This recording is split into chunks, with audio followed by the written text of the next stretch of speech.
Olá, sexto ano, bom dia a todas e todos, tudo bem com vocês? Vamos voltar a mais uma aulinha de geografia. Hoje, no sabadão de novo, mas estamos aí na reta final, então existe só mais um pouquinho de paciência de vocês que já está acabando. Bom, hoje eu vou corrigir o exercício do 1 ao 10, tá? Do nosso capítulo 9, sobre a transformação do espaço geográfico, tá bom? Qualquer coisa, estou à disposição de todos, não deixem de me chamar. Vamos lá para ficar bem rapidinho essa aula, para vocês não ficarem muito cansados. Deixa eu pegar meu lápis aqui. Beleza, ó. No decorrer do tempo, o ser humano procurou aprimorar as formas de trabalho. Ok? Justifique o fato de a humanidade buscar constantemente modernizar as técnicas de trabalho. Então, o que a gente vem modificando? A gente vem melhorando, modernizando as nossas técnicas de trabalho, pessoal. E aí nós temos que pensar que a humanidade, as pessoas, elas precisam melhorar as técnicas de trabalho para tornar ele, ó, não se esqueçam dessa palavra aqui, ó, mais o que? Eficiente e produtivo. Isso aqui é as coisas que sejam feitas melhores, que você consiga fazer mais, tá? Então a humanidade precisa melhorar as técnicas de trabalho para torná-lo que é mais eficiente e produtivo, tá? Lembre-se que a gente precisava, sobretudo, por exemplo, na alimentação, na questão de produzir mais alimentos, a gente precisava melhorar muito as nossas técnicas, porque o mundo começou a ter muitas pessoas, um volume cada vez maior de pessoas para nós alimentarmos. Tá? Então, com o crescimento populacional avançado, acabava surgindo um mercado consumidor de produtos, um mercado consumidor de alimentos cada vez mais diversificado. Então é por isso que a gente aí modernizou as nossas técnicas de trabalho. Beleza? Vamos lá? Olha 2. As transformações geradas pelo desenvolvimento de técnicas específicas e pela dinamização da economia fizeram com que a sociedade desenvolvesse setores da produção. Caracterize cada setor de produção de acordo com a sua atividade principal. Então nós vimos que nós temos 3 setores. O primário, o setor secundário e o setor terciário. Beleza? Esses são os setores da economia de um lugar. E aí, a gente pode dizer que o setor primário ele está ligado aqui às atividades agrícolas, tá? A exploração da matéria-prima, ok? Seja ela animal, vegetal ou mineral, tá bom? Então é o campo, as atividades extrativistas, a criação de animais e a mineração. Já o setor secundário, pessoal, é o setor ligado à indústria, tá bom? Não se esqueçam, a indústria. E o setor terciário, ele é o setor ligado à prestação de serviço e também ao comércio. Beleza? Vamos lá mais. É isso. Ó, correlacione as seguintes atividades com os setores econômicos. Então eu tenho uma série de atividades aqui e aí a gente vai dizer qual que pertence ao setor primário, ao setor secundário ou ao setor terciário. Então, olha aqui, ó, eu vou colocar aqui o A aqui na frente aqui, tá? Para não precisar escrever. Coleta de frutos da Amazônia. Coleta de frutos é uma atividade extrativista. Se extrativista está no setor primário. Então, A. Extração do petróleo, pessoal. Aí, ó, extração já vem de extrativismo. É a mineração. É a retirada de um produto aí, do meio natural. Então nós temos o setor primário. Indústria de papel. Se a indústria ela só pode pertencer ao setor secundário, olha lá, o B aí, ó, setor secundário, tá bom? Supermercado. Pessoal, no supermercado você não compra as coisas, onde você vende e compra está no setor terciário, que é o comércio. Então, aqui, ó, C, ok? O transporte, pessoal, é um serviço, é uma prestação de serviço, né? Então, se é uma prestação de serviço, está no setor terciário. E a criação de animais? Se eu crio animais, ele faz parte do setor primário, tá bom? Saúde também é uma prestação de serviços. Então, serviço, setor terciário. E a fabricação de bolsas, eu só fabrico as bolsas em uma indústria. Então, setor secundário. Olha que moleza isso aí. Fácil? Vamos lá mais. Ó, preencha a sequência com um exemplo de produto, desde a sua obtenção na natureza até a transformação e sua comercialização. Então, isso é uma resposta bem pessoal. Eu aqui escolhi, ó, no setor primário aqui, eu posso ter o plantio, por exemplo, olha, da soja. E aí, do setor primário, né, que eu plantei a soja, ela vai para o setor secundário, na indústria, que vai ocorrer, por exemplo, o beneficiamento,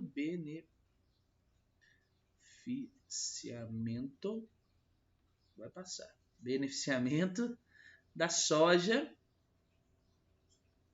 para transformar ela em quê? Em óleo de soja, que é o que a gente usa em casa. Óleo de soja. Então a indústria transformou essa soja que foi plantada aqui em óleo de soja. E no setor, aí depois esse óleo de soja vai para o setor terciário, que vai ocorrer o quê? A venda do óleo, por exemplo, no supermercado.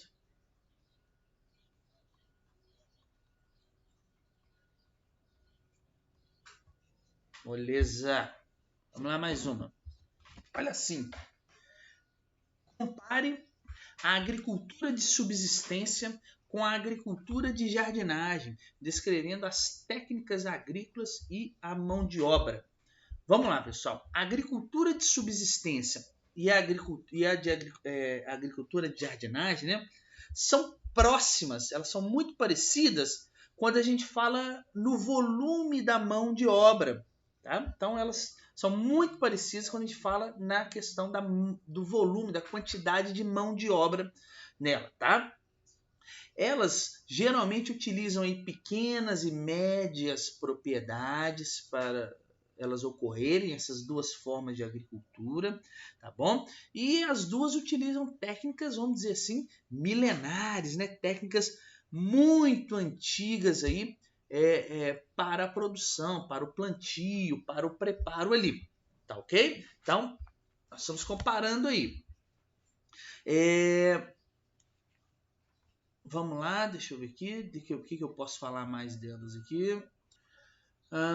Também posso dizer que na produção de subsistência, na agricultura de subsistência, eu falei, né, que há pequenas e médias propriedades, né, que são consumidos ali na subsistência pela própria família dos agricultores. Né? Eles plantam e eles mesmos vão consumir aquele produto. Tá?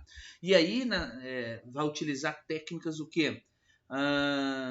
Mais tradicionais no plantio, tá bom? Eles vão usar queimadas, por exemplo, para limpar a área onde vão plantar. Eles vão usar animais para poder ajudar na aração do solo, tá? E na agricultura de jardinagem, quando eu penso nela, na questão da produção, elas são o quê? Mais produtivas, né? Eles aproveitam melhor a terra e usam, e ela é muito utilizada na Ásia, lá na Índia, né? No Japão, é muito utilizada a agricultura de jardinagem. Eles não têm tanto espaço, né? Então ela é feita em terraço e eles conseguem produzir muito ali. Beleza? Vamos lá. Olha, 6. Os diversos tipos de técnicas empregadas na agricultura determinam a forma de utilização da terra, dos recursos hídricos e da mão de obra disponível. Os principais sistemas de cultivo são o extensivo e o intensivo. Descreva as principais características de cada um. Muito fácil, né, pessoal? Isso aí, como forma de cultivo, nós temos dois, né? O extensivo e o intensivo. Aí vamos falar, o sistema intensivo, ele difere do extensivo aí no uso da tecnologia no campo, né? O sistema intensivo ele é mais moderno, utiliza técnicas avançadas de cultivo, né? Por exemplo, ele faz o confinamento de animais, ele faz a inserção de agrotóxicos, tá? Ele tem produtos geneticamente modificados, tá? E essas características da tecnologia acabam que geram uma melhor produtividade dentro do sistema intensivo, tá bom? É o que vai usar drone, por exemplo, toda a tecnologia. Já o uso extensivo, o sistema extensivo, ele é marcado aí pela ocupação de grandes áreas na produção agrícola, tá? Bem como na pecuária, né? São utilizadas técnicas muito simples. Em muitos casos a produtividade é muito baixa, tá? Se comparado aí ao sistema intensivo. O gado, por exemplo, é criado solto, não tem acompanhamento veterinário nesse aspecto, tá bom? Então essas são as principais diferenças aí. Vamos lá, 7. Leia o texto a seguir. A cultura da cana-de-açúcar é uma das mais importantes atividades da agroindústria do Brasil. Não é apenas o cultivo da cana que se encontra em expansão, é todo o complexo agroindustrial canavieiro, que inclui a produção agrícola e também a produção industrial, com destaque a produção de açúcar e o álcool, né, que é o etanol. Entretanto, essas mudanças também estão relacionadas à extinção de postos de trabalho, à maior precarização das relações e condições de trabalho, à intensificação no seu ritmo e ao aumento do desgaste físico e mental dos trabalhadores. Olha aí, muito problema, né? A questão da tecnologia, da agroindústria. Vamos ver. Se na década de 1950 cada trabalhador cortava em média 3 toneladas de cana por dia, na década de 80 esse número chega a cerca de 6 toneladas dia. E ao final da década de 90 e início da década de 2000 a média exigida do trabalhador alcança as 12 toneladas por dia. Olha a exploração da mão de obra aí do trabalhador. E aí vamos ver.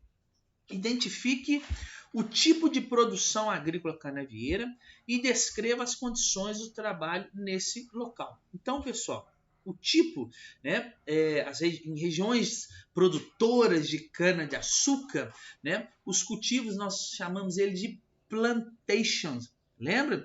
Ah? E os trabalhadores eles são submetidos aí a péssimas condições de trabalho nos canaviais, né? Muitas vezes eles são obrigados, né, a trabalhar, a ficar em alojamentos que não têm a menor condição de abrigar pessoas ali. Eles são submetidos a uma carga de horário muito grande, que é extenuante, muito cansativa, tá? Mas mesmo assim, muitos trabalhadores permanecem nesses locais porque eles moram em outras regiões do país, né? Em lugares muito longe, e eles acabam não tendo condição de retornar às suas cidades, tá? Durante o período da colheita, e aí vai virando aquele ciclo, né? Ele não consegue sair de lá e vai trabalhando cada vez em situação mais extenuante, aí, em situação complicada, né? Vamos lá? Opa. Vamos para 8. Analise a figura a seguir. Identifique o tipo de produção agrícola representado e descreva 2 características desse sistema. Estou vendo aí uma galerinha colhendo negócio com a mão e tal. E aí, pessoal, nessa imagem aí a gente consegue observar um tipo de produção que nós chamamos de agricultura familiar, tá? Nesse tipo de cultivo aí, as técnicas de manejo, as técnicas ali que você vai utilizar na produção, no plantio, são simples, tá? Tem baixa produtividade, tá bom? quase não se utiliza agrotóxicos, a mão de obra é familiar, geralmente é composta pelos membros da mesma família, tá? E essa produção, ela atende a própria família, né? Então eles plantam ali para, né, o seu consumo. E em alguns casos, né, quando sobra, quando eles têm o excedente, eles levam esse produto ao mercado local, né, e vendem o excedente desse produto. Beleza? Vamos lá, penúltima. Tá acabando.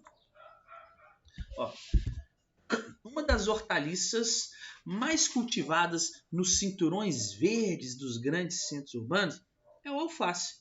Explique o motivo de o cinturão verde se localizar próximo aos centros urbanos. Então, por quê, né? Nós vimos aí, nos cinturões verdes, pessoal, um dos principais cultivos, né,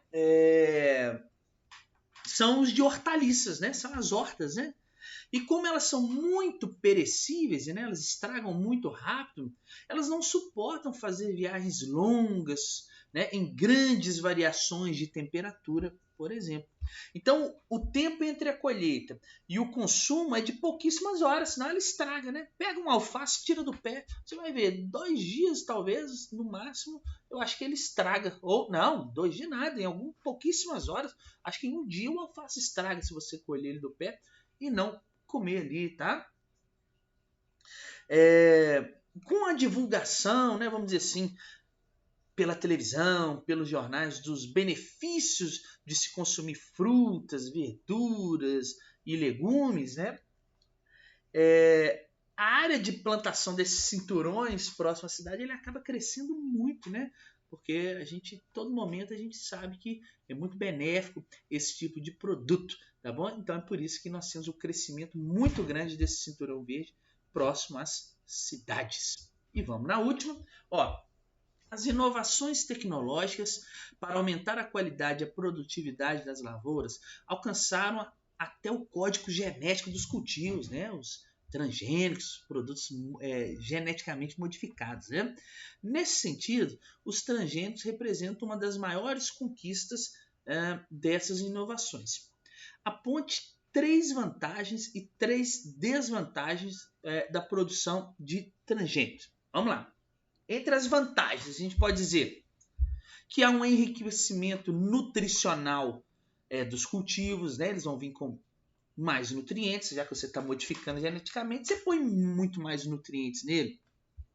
Você pode ter aí a prevenção de doenças, né? Devido à inserção de vitaminas e dos próprios nutrientes nos transgênicos.